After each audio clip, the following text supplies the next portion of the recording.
Hello guys, welcome back to the study. This is Dheeraj Kumar. अभी हम बात करने वाले एयरफोर्स अग्निवीर 02 2025 भर्ती के बारे में। ठीक है, जो भी भर्ती का नाम आएगा, जिस भर्ती से भी आए, अगली बार जो भर्ती आएगी कम से कम 6 मंथ्स का टारगेट करना होगा आपको। ठीक है, और बिना 6 मंथ्स का टारगेट किए हुए सोच रहे कि प्रिपरेशन करके हम सिलेक्शन ले लेंगे, भैया पॉसिबल नहीं है। ठीक है, जिसका रिजल्ट आया है ना, वो कहीं ना कहीं उन्होंने हार्डवर्क किया है पिछले 6 महीने से, किसी ने 7 महीने से, किसी ने 1 साल से, कोई 2 बार 3 बार का रिपीटर्स होगा, जिसका लास्ट स्टेज होगा।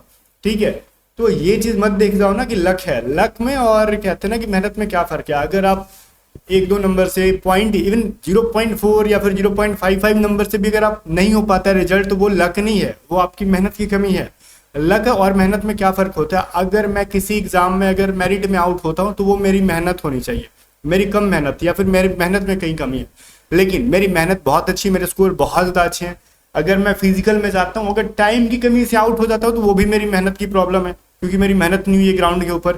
लेकिन मेरी ग्राउंड पे बहुत अच्छा हो रहा था, और वहां जाके किसी रीजन वाइज में गिर जाऊं, मेरे पैर में मोच आ जाए, मेरा हेल्थ साथ नहीं दे रहा है, वो लक हो सकता है। या फिर ओवरऑल सब कुछ होने के बाद मैं मेडिकल में आउट हो जाता हूँ, वो मेरी लक पर डिपेंड करती है। लेकिन मैं नंबर्स की वजह से आउट हो रहा, तो उसको मैं लक नहीं कह सकता, ये नहीं कह सकता कि लक साथ नहीं दे रहा। वहां पे आपको मेहनत करने की जरूरत है। तो फालतू का ढकोसला ना करो कि लक साथ नहीं दे रहा, पॉइंट नंबर से कहते हैं। पॉइंट चलो ठीक है, कोई अगर 1 नंबर से भी फेल हो रखा है तो वो लग का क्यों रोना रोना है भाई। अगर आपके कट ऑफ कितना स्कोर हो भी जाता तो क्या कर लेते आप, क्या कर लेते बताओ? क्या गारंटी थी क्या क्या पर सिलेक्शन हो जाएगा? 90% चांसेस है कि आप कहीं ना कहीं आउट होने के कगार पे होगे मेरिट लिस्ट के अंदर, एनरोलमेंट के अंदर। तो उसको लक नहीं कहते, उसमें मेहनत की कमी कहते हैं। अब मैं सच बोल देता हूँ तो लोग बेकार कहते हैं, कहते हैं बहुत ज़्यादा ज्ञान दे रहे हैं। तो यही सबसे बड़ी प्रॉब्लम है, क्योंकि मैं बहुत सारे एग्जाम्स क्रैक करता हूँ। मैं सीपीओ के भी मैं क्रैक कर रखा था, तो मेरी वो लक थी। मैं मेडिकल में आउट हुआ, मेडिकल में कैसे? बीपी में आउट हुआ। पिछली बार का मैंने आपको दिखाया था रिजल्ट, इस बार फिर से दूंगा, वहां पे मैं आपको फिर से सारी प्रोसेस को दिखाऊंगा कि कहाँ पे क्या हो रहा है।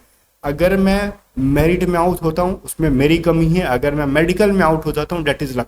ओके, तो ये चीज है। तो मेहनत करो, थोड़ी सी और मेहनत करो। आपने की मेहनत में मानता हूँ, लेकिन आपने थोड़ी सी और करनी है, इस बार करो, हो जाएगी। आप पहली बात तो 2 चीजों को माइंड में निकाल लो। अब मैं बता देता हूँ, आप पेड बैचेस और फ्री क्लासेस दोनों के बारे में बताऊंगा। कंप्लीट 6 मंथ्स का टारगेट होगा, जहां पे आपको मैं 4 मंथ्स तक, मैं नहीं कहूंगा ना कि आप खाली रिवीजन करो, 4 मंथ तक बहुत सारी चीजों को सीखो, साथ में उसको रिवाइज करो। लेकिन नेक्स्ट 2 मंथ में आपको सिर्फ और सिर्फ रिवीजन होना चाहिए। तो सारे सिलेबस को, सारी चीजों को 4 मंथ्स के अंदर कवर कर लो। अब एयरफोर्स में सिलेक्शन लेना पॉसिबल है। एयरफोर्स में एक्स ग्रुप में अगर बात करें, डेट इज साइंस स्ट्रीम, तो कहोगे सर 4 मंथ्स में सफिशियंट है क्या? भाई 22 कट ऑफ गई है, आप कोशिश करो 35 स्कोर करने का, 36, 37, 38 स्कोर करने का। आउट ऑफ कितना? 70, 50% स्कोर करने का है ना। एक्स ग्रुप में 50% स्कोर नहीं करोगे 4 मंथ्स, 6 मंथ्स के अंदर? पॉसिबल है भाई, आराम से है। साइंस पढ़ के आए हो तभी तो एक्स ग्रुप से भर रहे हो, और अगले 6 मंथ्स, 4 मंथ तक आपको कहा जाए कि भाई चीज का रिवीजन करो और 50% स्कोर करो, पॉसिबल है। वाई ग्रुप से हो, आपको बेसिक कहीं से भी आपने नहीं पढ़ी तो भी आप कर सकते हो 4 मंथ के अंदर, 5th मंथ के अंदर, क्योंकि वाई ग्रुप का सिलेबस उतना भी वास्ट नहीं है। जो वास्ट था इसके अंदर मैथ, उसको कम कर दिया इस बार से। वाई ग्रुप में देखा होगा आपने 3-4 मैथ ही पूछे जा रहे थे, जो पहले 7-7 पूछे जाते थे। रीजनिंग इजी है, कम टाइम के अंदर सीखा जाता है, सीखा जा सकता है, खाली उस पर प्रैक्टिस डिपेंड करती है। इंग्लिश को लगभग 1.5 से 2 महीने में सीखा जा सकता है अगर हार्डवर्क करे तो। और हमारी बैचेस के अंदर आपने देखा होगा, यूट्यूब पे बैचेस में बोल रहा हूँ, फ्री क्लासेस में मैंने लास्ट टाइम में भी बहुत सारी चीज़ों को सिखाया, जहाँ पे आपको कम टाइम के अंदर बहुत सारी चीज़ों को सीखोगे। तो मैंने इतनी सारी चीज़ों को आपको बताया। आपको अगर बोरिंग लग रही है तो ये आपकी बहुत ही गंदी आदत है। चीज़ों को सीखने की पहले हजम करने की सोचो, मतलब जो सच को हजम करना सीखो सबसे पहले, तो कहीं ना कहीं मेहनत में लगेगी। मैं सबसे पहले आपको बताता हूँ, फ्री अगर कहीं से क्लासेस करनी है वो कहाँ से करोगे, फिर मैं बोलता हूँ पेड क्लासेस कहाँ से करोगे। सबसे पहले ये समझो, अगर आपको फ्री क्लासेस करने का सोच लो नेक्स्ट 4 या 5th मंथ तक, तो मैं बता दूं, अगर आपकी बेसिक भी खराब है, आप बोलेंगे ना कि हमने कहीं कंपटीशन नहीं किया, हम 12th में पढ़ के आए हैं, 10th में पढ़ के आए हैं, बेसिक हमारी ठीक है, दैट इज द गलत थिंग। आप 12th में कितने भी हाई परसेंटेज वाले हो, मतलब कहते हैं ना कि 12th क्लास में आप अगर एक्स ग्रुप और वाई ग्रुप में चाहते हो सिलेक्शन लेना, 12th में अगर आपने 95% लेके आए होगे किसी भी स्टेट बोर्ड से, तो भी आपकी गारंटी नहीं कि आपका एक्स ग्रुप में सिलेक्शन हो जाएगा। अगर साइंस स्ट्रीम से हो या फिर आप आर्ट्स से, कॉमर्स से हो, तो इसका मतलब ये नहीं कि आप वाई ग्रुप से सिलेक्शन हो जाएगा। 12th के मार्क्स से क्या लेना देना है एयरफोर्स के एग्जाम में भाई, क्या लेना देना है बताओ? इंग्लिश के जो आपने पढ़ के आए हो, क्या वो इंग्लिश अभी उतनी मैटर करती है क्या कॉम्पिटेटिव एग्जाम में? अब कोई कह दे कि हाँ करती है, 2 थप्पड़ मारने वाला काम है, वो नहीं करती है। ग्रामर्स के जो रूल हम लोग सीखे हैं ना यहाँ पे आके, वो कहीं ना कहीं बहुत डिफरेंट हो जाता है। हम लोग जो बचपन में ग्रामर पढ़े हैं और यहाँ पे कॉम्पिटिटिव ग्रामर होती है वो बहुत ही डिफरेंट होती है। हमारी वोकैब जो होती है ना, रटना पड़ता है। सीबीएसई वालों को भी रटना पड़ता है आके, हाँ थोड़ी बहुत वो कर लेते हैं बट फिर भी उनको रटना पड़ता है वोकैब, क्योंकि कॉम्पिटिटिव एग्जाम में वोकैब का लेवल थोड़ा अच्छा हो जाता है। ग्रामर थोड़ी डिफरेंट होती है, जो होती है चीजें क्या मैच करती है। पैराग्राफ, तो पैराग्राफ क्या ही कर सकते हैं, वो तो नेक्स्ट 20-25 दिन के अंदर हम लोग ठीक कर सकते हैं पैराग्राफ को। तो इंग्लिश कंप्लीटली डिफरेंट होता है। तो इसी मतलब नहीं है कि आपने 12th के टॉपर होगी क्या हो, उसे कोई मतलब नहीं है। आपको सबसे पहले अगर फ्री बैचेस भी पढ़ रहे हो तो आप कहीं से भी एक बार पेड बैचेस लेके पढ़ो, ठीक है, स्पेशली इंग्लिश एंड मैथ की, ठीक है, स्पेशली इंग्लिश एंड मैथ की, वाई ग्रुप की मैथ की। 12th अगर कहीं से कोचिंग करके आए हो तो एक्स ग्रुप के लिए उनका रिवीजन करो अपने नोट्स, और इंग्लिश की कहीं पेड बैचेस ले लो। अगर वाई ग्रुप वाले हो तो आप कंप्लीटली किसी का पेड बैच ले लो, क्योंकि मैं बुक अगर सजेस्ट भी कर दूं ना बहुत सारी तो कोई मतलब नहीं बनता। जितने का बोलते हैं ना कि जितने का बबुआ नहीं उतने का झुंझुना लग जाएगा। तो जितने की आपको पेड बैचेस आजकल मेरी हो 500, 600 या फिर किसी की भी हो 500, 400 तक की मिल जाती है पेड बैचेस, और एक एक किताब की प्राइस ही 300, 400, 500 हो जाती है, ठीक है। तो और आपको ऐसा नहीं सोचना ना कि हम अगर इंग्लिश पढ़ रहे हैं, अगर हम साइंस पढ़ रहे हैं तो कंबाइंड कोई बुक ले ले, लाइक कोई भी XYZ पब्लिकेशन आजकल नया नया आ रहा है, एक ही बुक के अंदर सारे सब्जेक्ट लेके आ रहे हैं। वो सिलेक्शन के लिए नहीं होता है, वो बिजनेस के लिए होता है, वो उनकी बिजनेस चल रही है, आपका सिलेक्शन से कोई मतलब नहीं है उस बुक को लेके, ठीक है। मैं बुक का नाम ले लूंगा तो केस वेस हो जाएगा मेरे ऊपर, तो मैं बुक का नाम नहीं ले सकता। बाकी समझदार बोलो, कोई भी अगर आती ना स्टडी गाइड बुक, तो स्टडी गाइड क्या है, वो बिजनेस है। मैं फिर से बोल रहा हूँ, बिजनेस है वो, उससे दूर रहो। आपको जब भी प्रिपरेशन करने जाओगे आपको सेपरेट बुक होनी चाहिए। लाइक इंग्लिश की अगर कोई बुक है, ग्रामर की, तो अगर मेरे को पर्सनल पूछोगे इंग्लिश के लिए तो मैं केडी पब्लिकेशन के बुक को प्रीफर करता हूँ, जो कि नीतू मैम की है, मेरे पास है। हर एडिशन को मैं रखने की कोशिश करता हूँ और मैंने बहुत बार पढ़ा है उसको। अगर मेरे से जनरल कंपटीशन के मैथ के बारे में पूछो तो मैथ के लिए तो मैं किसी बुक को नहीं प्रेफर करता। लाइक मैं PYQs में ले लेता हूँ, लाइक SSC की जिस कोई भी पब्लिकेशन का प्रीवियस ईयर क्वेश्चन मिल रहा है, चाहे वो किरण हो गया, चाहे राकेश यादव सर का हो गया था, और गगन प्रताप की तो बिल्कुल भी मत लेना, मैं खुल के बोलता हूँ, वो टाइम पास है, मत लेना, क्योंकि वो सभी चीजें वाहियात है एकदम। मतलब वो मेरे को बिल्कुल भी वो चीज पसंद नहीं है। मैं सारी बुक्स को दे रखा है। राकेश यादव सर की तो वर्थ लगती थी, उससे भी बढ़िया किरण प्रकाशन की है, या फिर PYQs कहीं से भी मिलता है ना तो आप उठा लो अपने लैंग्वेजेस में, SSC की, ठीक है। तो उससे SSC की भी प्रिपरेशन साथ में हो जाएगी और वाई ग्रुप तो इजीली क्रैक हो जाएगा। और रीजनिंग के बारे में कहना तो हम लोग जो एशचंद का आधा था ना, मॉडर्न अप्रोच करके, जो वर्बल नॉन वर्बल, वो ओनली रीजनिंग सफिशिएंट अगर बुक के बारे में चाह रहे हो तो। और जीके तो लूसेंट अपना बेस्ट है, बाकी करंट अफेयर YT वगैरह से करते रहना, ठीक है, हो जाएगा। लेकिन अगर पेड बैचेस के बारे में बात करें तो मैं आपको क्लियर बता देता हूँ।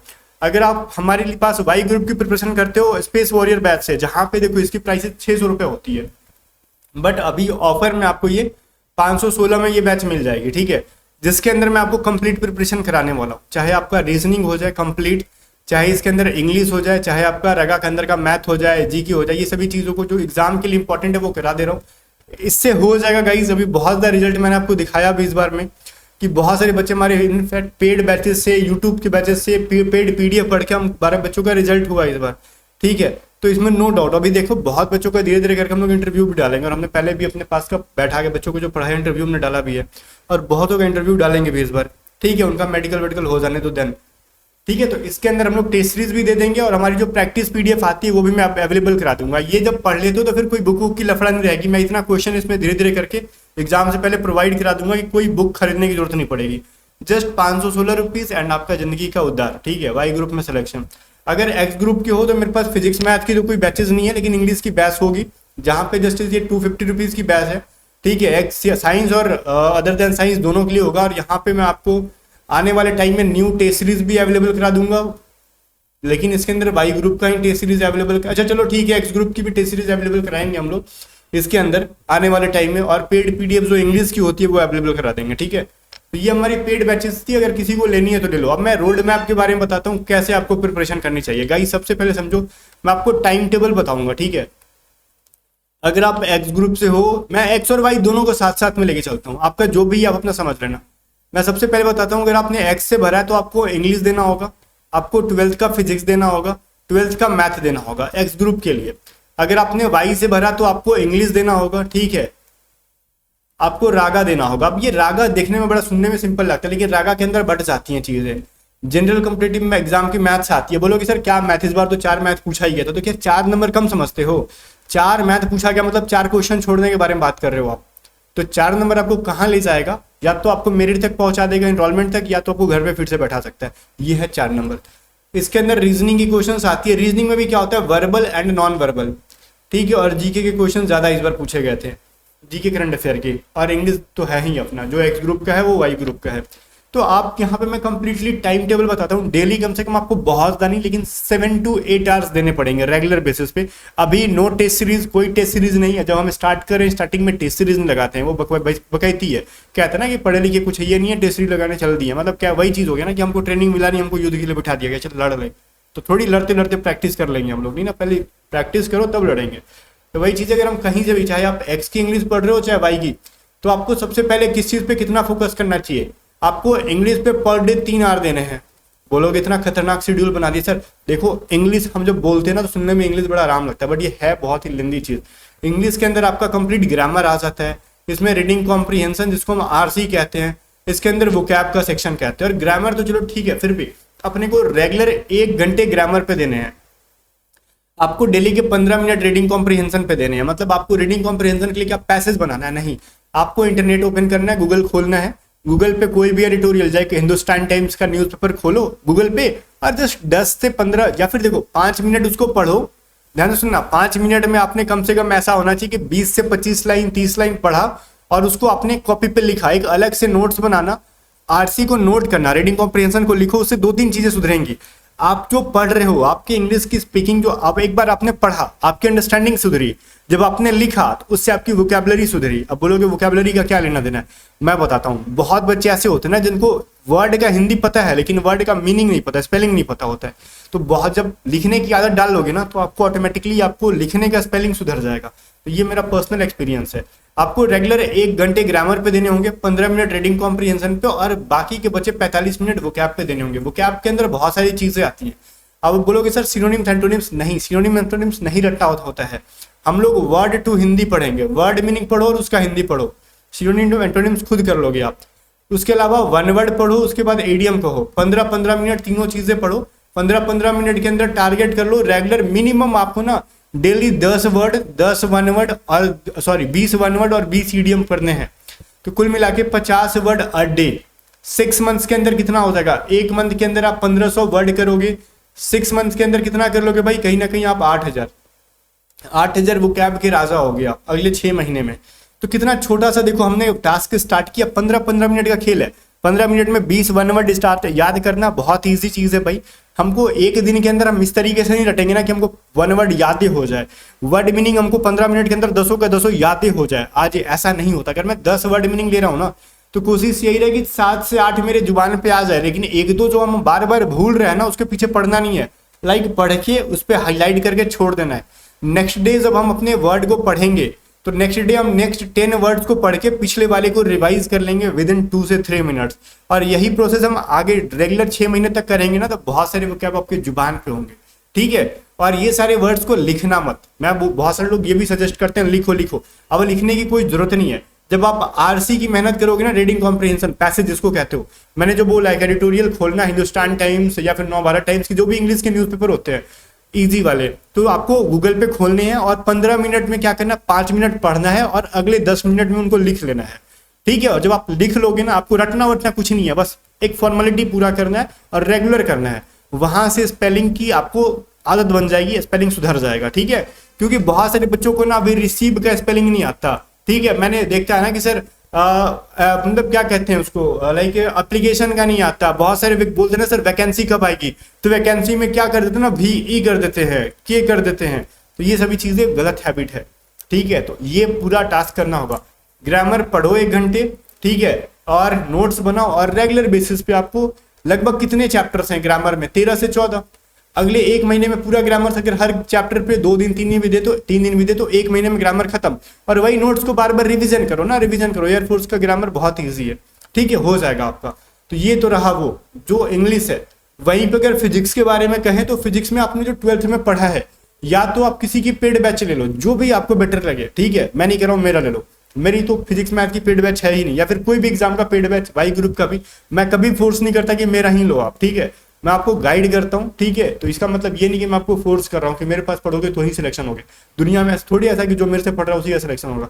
जिस पे ट्रस्ट हो आप वहां पे लो, बट मेरे से पढ़ते हो तो आगे गाइडेंस आपको सही मिलेगा, ठीक है। मैं ये चीज की गारंटी देता हूँ। तो फिजिक्स या मैथ आपने कभी नहीं पढ़ी हो तो चुपचाप जाके आप पेड बैचेज लो, और पेड बैचेज से डेली जो भी आपसे हो सके नेक्स्ट 6 मंथ तक आप डेली 2 दिन के अंदर एक चैप्टर खत्म करो, प्रैक्टिस करो, खत्म करो, प्रैक्टिस करो। आपको बस इतना ही कहूंगा। बाकी आप साइंस से हो तो आपको उतना तो टाइम लगेगा नहीं फिजिक्स मैथ में, आप कम टाइम के अंदर इसका रिवीजन कर लोगे। इनफैक्ट आपने 12th में 11th में जो पढ़ा है वहां से भी रिवीजन करके आप इसको कर सकते हो, क्योंकि इतना बहुत ज्यादा हाई कट ऑफ जा नहीं रहा है ग्रुप का। आपको 50% ये स्कोर करना है ना, तो बस इंग्लिश में कम से कम 18 नंबर ले लो, 17 नंबर ले लो, बहुत से। और फिजिक्स में भी आप मान लो 25 में 10 कर ले रहे हो, मैथ में 25 में 10 कर ले रहे हो, that will be 37 marks. Normalise करके आपके 40 तक पहुंच जाएंगे। अगर डिफिकल्ट शिफ्ट रहा तो, इजी शिफ्ट रहा तो 35 तक पहुंच जाएंगे, सफिशियंट है सिलेक्शन के लिए। और वहीं पे मैंने इंग्लिश का वही वाई के लिए भी बता दिया। अब रागा पे आ जाते हैं। रागा का किस तरीके से करेंगे, तो रागा के अंदर मैंने बोला ना कि आपको 3 घंटे इंग्लिश पे देने हैं, और एक्स ग्रुप वाले 2 घंटे दोगे आप किस पे, फिजिक्स पे, 2 घंटे दोगे मैथ पे। तो ये हो गया हमारा 4-3-7 घंटे का, ठीक है। और नेक्स्ट 1 आवर के अंदर आपको जो एक्स्ट्रा करिकुलम के अंदर आपने कुछ ऐड कर रखा है, किसी चीज का रिवीजन करना, क्योंकि जैसे जैसे दिन बढ़ेगा ना, सिलेबस जैसे जैसे कंप्लीट करते जाओगे, रिवीजन का टाइम बचेगा, तो 1 घंटा रिजर्व रखो उन सब चीजों के लिए। तो 7 घंटे की स्टडी, और आगे जिस तरीके से आगे बढ़ेंगे चीजों को रिवाइज करते करते अपने को 8 घंटे लग ही जाएंगे, ठीक है। तो ये चीज है। और नेक्स्ट 2 से 3 मंथ्स के बाद आपको 8 घंटे पढ़ने की जरूरत नहीं पड़ेगी, आपको 5 से 6 घंटे खाली रिवीजन करने में लगेंगे, दैट विल बी एनफ। अब मैं अगर वाई ग्रुप के बारे में कह लूँ तो मैंने इंग्लिश के लिए तो आपको बता ही दिया कंप्लीटली, 3 घंटे रेगुलर। आपको रागा के अंदर टाइम देना पड़ेगा अच्छा खासा। जीके में आपको देना होगा 1 घंटा डेली का, ठीक है। लूसेंट से पढ़ो, दैट विल बी सफिशियंट अगर सेल्फ स्टडी कर रहे हो तो, ठीक है। Lucent sufficient. अगर किसी की पेड बैचेस ले रखी हो तो उसके पेड बैच पर डिपेंड मत होना, डिपेंडेंट नहीं होना है कि हम उसके पेड बैच से जीके पढ़ लेंगे। किसी के पेड बैचेस से जीके का 100% नहीं होता, तो खुद से लूसेंट पढ़ो, ठीक है। तो लूसेंट भी किस तरीके से पढ़ना, रट्टा नहीं मारना। सबसे पहले तो अपने को ना वो नहीं करना कि हम बहुत कुछ कर लेंगे 6 महीने में, नहीं। सबसे पहले इसका जो विविध होता है, लास्ट का मिसलेनियस होता है, प्यार प्यार से इसको पढ़ो। एक एक टॉपिक, 2-2 टॉपिक पढ़ो, आदत बनाओ पहले पढ़ने का, ठीक है। उन सभी चीजों को पढ़ लो। फिर अपने को हिस्ट्री में क्या करना है, मॉडर्न हिस्ट्री पढ़ लेना है, पॉलिटी अच्छे से पढ़ लेना है, ज्योग्राफी में सारा नहीं पढ़ना है, इंडियन ज्योग्राफी पढ़ लेना है, ठीक है। बाकी बेसिक बेसिक सी चीजें like capital and currency geography के अंदर का जो है लेटेस्ट लूसेंट की लेना, उसमें बहुत ही हेल्पफुल होगी। एंड स्टेट्स कैपिटल जो हो जाएगा, बाकी करंट अफेयर। और जीके कोई भी 100% नहीं बोल सकता। आप जीके डेली 1 घंटे दो, और एग्जाम में अगर 7 से 8 जीके आते हैं तो 4 भी जीके कर ले रहे हो, सफिशियंट है, ठीक है। आपसे बन जाए सफिशियंट है।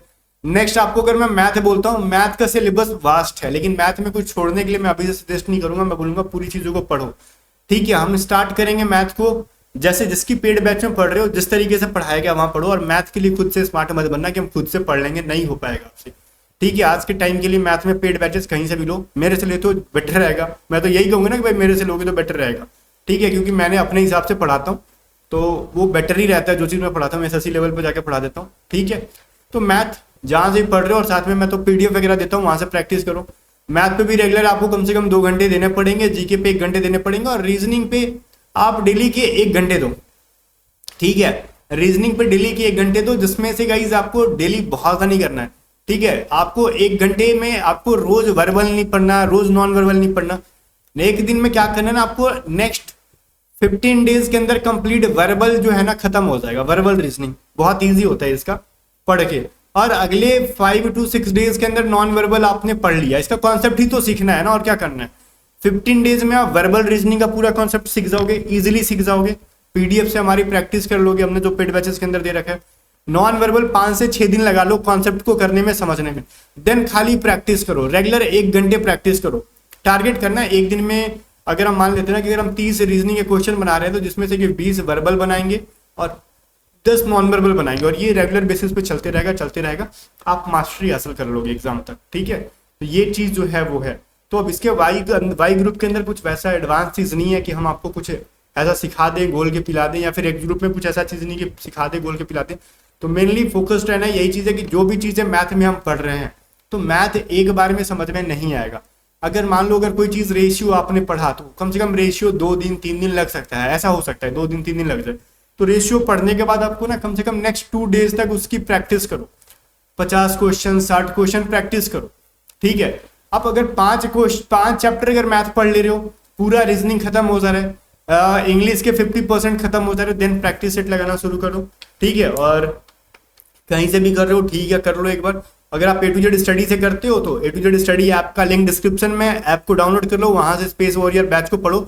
और हमारी बैचेस लाइव बैचेस नहीं है, रिकॉर्डेड बैचेस है। सबसे इंपॉर्टेंट चीज मैं आपको बताना था कि ये रिकॉर्डेड बैचेस है, यहाँ पे कोई लाइव क्लासेस आके मैं आपका टाइम वेस्ट नहीं करूंगा, क्योंकि इसका फर्क मैंने देखा जब हम स्टार्टिंग में आए थे लाइव बैचेस लेके, तो बहुत सारे बच्चों को ना इसका डिसएडवांटेजेस क्या हुआ था ना कि वो एक टाइम पे नहीं आ पाते थे, या फिर जो चीजें हम आधा घंटे के अंदर पढ़ सकते हैं उसके लिए 1.5 घंटे टाइम देने होते थे। ठीक है, तो ये सभी चीजों से बचो, और रिकॉर्डेड बैचेस मेरी सफिशियंट होती है, ट्रस्ट है, आगे पढ़ो। और मैं इतना बोलता हूँ कि मेरी बैचेस अगर एक बार पढ़ते हो तो गारंटीड आपका सिलेक्शन होगा, रिटन एग्जाम क्रैक हो जाएगा बहुत अच्छे स्कोर से। ठीक है, और चलो फिर गाइज डिस्क्रिप्शन में लिंक है आपका, डाउनलोड करो। और कुछ भी समझ में आ रहा है कि किस तरीके से ऐप पे पेमेंट करना है वगैरह वगैरह चीजें, तो व्हाट्सअप करके पूछ लेना, मेरी टीम मेंबर आपको हेल्प कर देगी। बाकी मिलते हैं नेक्स्ट वीडियो में, तब तक के लिए बाय बाय।